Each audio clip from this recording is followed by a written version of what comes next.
मैं ये जरूर कहना चाहता हूं कि आज भारतीय जनता पार्टी सिर ऊंचा करके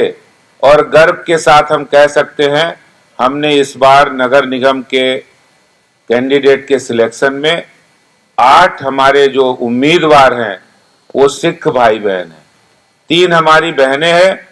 और 5 हमारे सिख भाई हैं, मजबूत है। और जिनमें से एक तो 1984 के दंगों की पीड़ित परिवार की सदस्य है, जिन्होंने उस मंजर को देखा है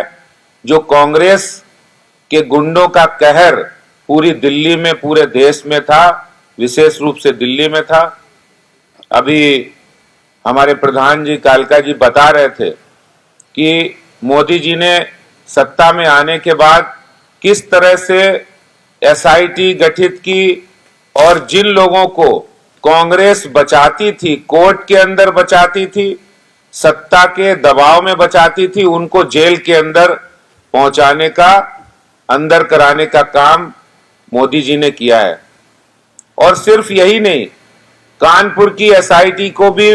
योगी जी ने बनाया और उस पर कार्रवाई शुरू की।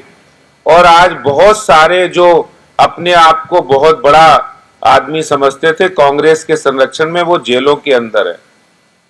पूरे सिखों को न्याय अगर किसी ने दिलाया है तो प्रधानमंत्री नरेंद्र मोदी जी ने दिलाया है। हमारे जो प्रधान जी ने बहुत सारी बातें कही है, मैं इतना जरूर कहना चाहता हूं, हमारे देश के प्रधानमंत्री नरेंद्र मोदी जी और पूरी भारतीय जनता पार्टी सिखों का और हमारे सिख धर्म का बहुत ही सम्मान करते हैं, क्योंकि हमारे सिखों भाइयों का ये इतिहास रहा है कि देश के ऊपर जब भी संकट आया है तो वो देश के साथ खड़े हुए हैं। जब कोरोना संकट आया, अभी एफसीआरए की बात हो रही थी, बहुत बड़ी संख्या में जो विदेशों में रहने वाले सिख भाई बहन हैं वो यहाँ गुरुद्वारों में, यहाँ सिख जो धार्मिक संस्थाएं उनको दान के रूप में बहुत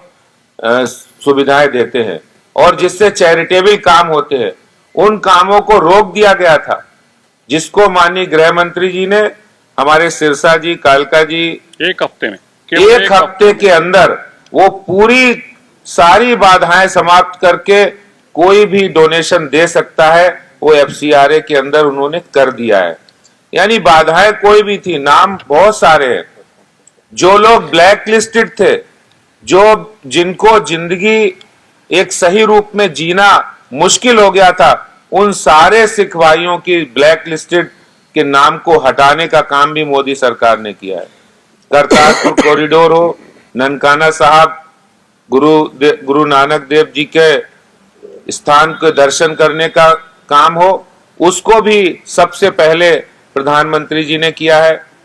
जो अभी 400 साला मनाया गया, इतनी धूमधाम से सरकारी स्तर पर और देश की हर भाषा में गुरु साहब के वाक्यों का, उनका उद्धरण हो, वाणी, गुरुवाणी का हर भाषा में अनुवाद करके उसको प्रचारित करने का काम किसी ने किया है तो मोदी सरकार ने किया है।